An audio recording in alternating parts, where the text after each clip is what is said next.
So we're on with Brad Johnson, also known as Climate Brad. Climate Brad. From Climate Hawks Vote, and Brad is a tireless activist on these issues.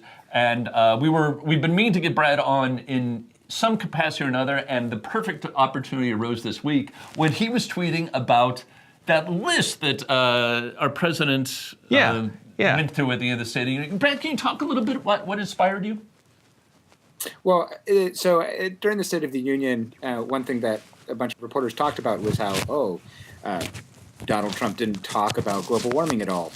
And I pointed out that was pretty much the only thing that was in his speech, really. One thing was he touted how great it is that the United States is producing like more oil than ever, which is really something that Obama should get credit for more than Trump. But I guess we can consider it a bipartisan accomplishment.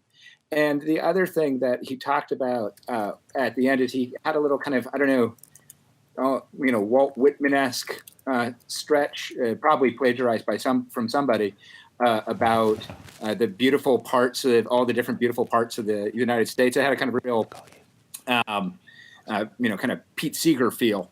And if you just go through the list of the places he named, which was, here's the phrase. He talked about legislators from across this magnificent republic, the rocky shores of Maine and the volcanic peaks of Hawaii.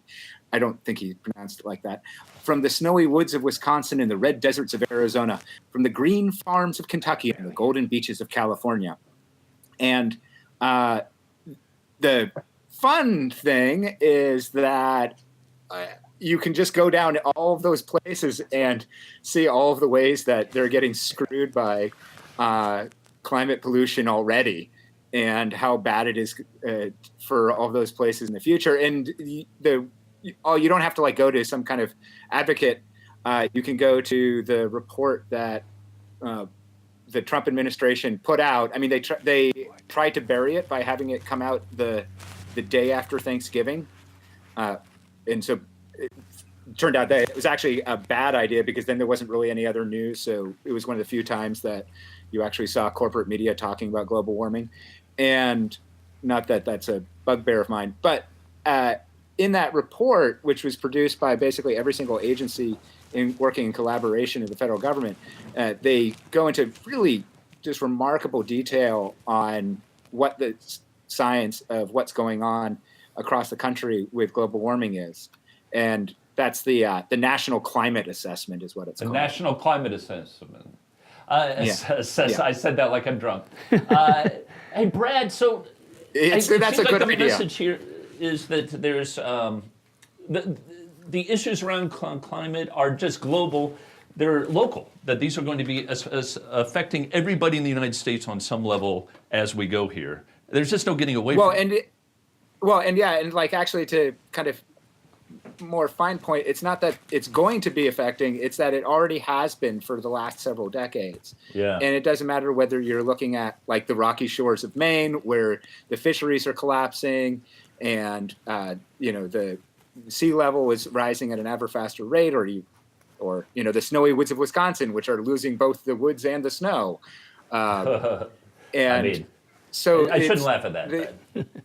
No, I mean, it is if it wasn't our only planet and we weren't a species on it, it would be very funny. We would be pulling a massive, hilarious prank on ourselves if we had some alternative to go to after this. Yeah. As it is, it's depressing. This is like an epic self-prank.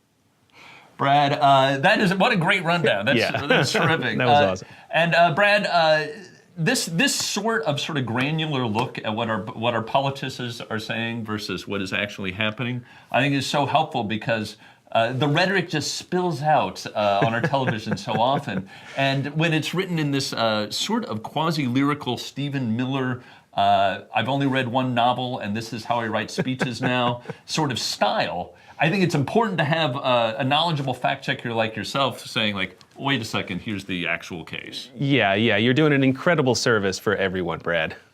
And thank you, Brad. We want to have Brad on again as well. Brad, we're going to look to you if that's cool to help explain some stuff down the line in future episodes, if that's okay with you. Yeah, come back, Brad. Yeah, that's great.